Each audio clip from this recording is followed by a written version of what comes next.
মূল রাষ্ট্র পরিচালনা করবে রাজনীতিকরা। তাদেরই ঠিক করতে হবে নির্বাচনটি কি হবে, যে এক্ষেত্রে কোথায় কোথায় ঘাটতি রাজনৈতিক দলগুলোর উচিত নির্বাচন কমিশনের কাছে এটা চিহ্নিত করা। খুব গুরুত্বপূর্ণ দুটি রাজনৈতিক নির্বাচনের কথাই যদি আমরা বলি, দুটো স্টেক হোল্ডার তারা আসলে নির্বাচনকে ঘিরে নানান রকমের বিরোধী বক্তব্য রাখছেন, বা এই ফেব্রুয়ারিতে আদৌ নির্বাচন কতখানি সুষ্ঠু হবে সেটি নিয়ে একটি বড় প্রশ্ন উঠছে কিনা। রাজনীতিতে অভিজ্ঞ এবং জ্ঞান বিজ্ঞানেও অভিজ্ঞ, সুতরাং তারা কিভাবে দেশকে এগিয়ে নেবেন তার উপর নির্ভর করবে কিন্তু নির্বাচনটা সুষ্ঠু হবে কিনা, গণতন্ত্র পরবর্তীকালে কাজ করবে কিনা। মানে রাজনৈতিক নেতৃত্ব সম্ভবত আজকে আলী রিয়াজ সাহেব জাতীয় ঐকমত্য কমিশনের সহসভাপতি তিনি বলেছেন যে এটা তো অন্তর্বর্তী সরকার, মূল রাষ্ট্র পরিচালনা করবে রাজনীতিকরা। তাদেরই ঠিক করতে হবে নির্বাচনটি কি হবে। সরকারের যদি যেটি ফদ ভাই বললেন, সরকার সবচেয়ে দুর্বল, সরকার মধ্যে সমন্বয় নেই, সমন্বয়টা তৈরি করতে হবে। আমি তো অনেক নেতিবাচক দিকের মধ্যেও ইতিবাচক দিকও আছে।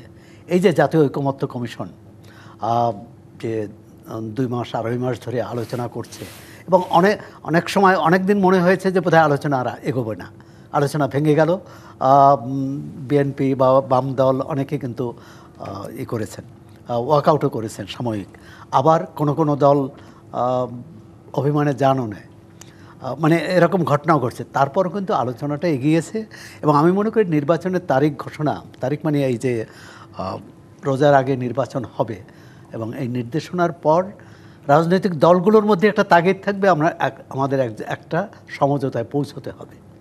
যেখানে বিরোধ আছে, যেখানে ঘাটতি আছে, যেখানে সমস্যা আছে, সমস্যাগুলো দ্রুত সমাধান করে আমি মনে করি জাতীয় ঐকমত্য কী বলে জুলাই ঘোষণাপত্র নিয়ে অনেক দলের অনেক আপত্তি আছে, অনেক ঘাটতি আছে। এটা যেমন আছে, হয়তো জাতীয় জুলাই সনদেও এরকম থাকবে, কিন্তু তারপরও আমাদের একটা গন্তব্যে পৌঁছতে হবে।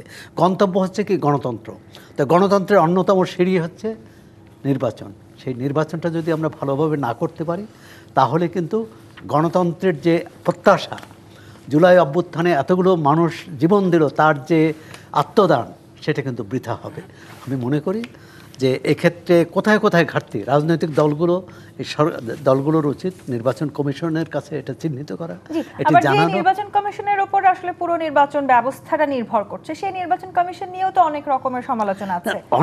নির্বাচন কমিশনের সব বিএনপির লোকজন এমন নির্বাচন হওয়ার আগদিন পর্যন্ত বা হওয়ার দিন পর্যন্ত এই অভিযোগ থাকবে, আপত্তি থাকবে, প্রতিবাদ থাকবে। তারপরও হচ্ছে যে আমরা একটা নির্বাচন চাই।